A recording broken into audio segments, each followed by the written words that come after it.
Good evening, I'm Lee Anderson. A town hall meeting addressing homelessness in Bend took place at Caldera High School this evening. Bola Badabo joins us now with the details. Bola? The meeting identified the needs of the houseless and the collective interests of the Bend community. As the questions poured in, Lee, it was clear to see the complexity around houseless issues and that there aren't many easy solutions.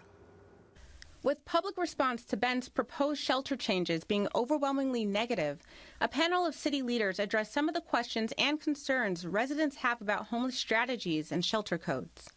Jeff Conrad, the moderator of the event, identified the goals as educating the public on shelter codes and describing scenarios that benefit the homeless. One of the speakers, Alan Evans, the CEO of Helping Hands Reentry Outreach Center, emphasized the needs to reframe how people address homelessness. When I was a kid, I was sexually abused, I was physically abused, I was hung by my father when I was 11 years old. Given his own traumatic past leading to homeless struggles, he says it takes compassion and accountability to help people change their lives. Individual evaluations for personalized plans, he said, is an important step in proactively helping the houseless. The panel answered various questions from the audience, like what is success in relation to houseless issues? Success is basically ending houselessness for people who are experiencing houselessness, or diverting people who could become houseless. So that is success to me. Deschutes County Commissioner Patty Adair voiced that it strongly involves offering an array of social services. Other questions asked had to do with why Bend allows low-barrier shelters, to which Perkins answered. This is something that is being used in our community. And John from Shepherd's House will tell you that they have transitioned people to stable housing from the Shepherd's House. They have transitioned people to the next step of housing from Shepherd's House. They have gotten people into rehab.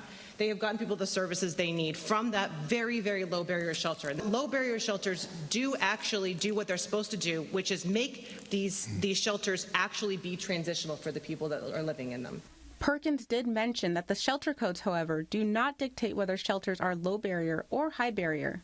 Rather, the service providers do. Chief of Police Mike Krantz made it clear that his role is to protect and serve. The mission statement doesn't say anywhere housed or unhoused or low barrier, high barrier, low impact, high impact. We go to the calls for service. And it's not always so cut and dry when it comes to houseless populations. An evaluation, is the behavior so bad that it's more unsafe for the community than the benefits of not addressing what's going on? Krantz said there's a criteria that needs to be evaluated before a houseless campsite is cleared. Fires in the China Hat area resulting from the houseless population were also addressed. To answer many of the concerns around safety and the negative impacts on businesses, Perkins rounded back to the urgency in creating more shelter space to house the homeless. Another meeting to address shelter codes and houselessness will take place Wednesday. The Bend City Council will also hold a meeting to discuss shelter code proposals on May 4th. Lee?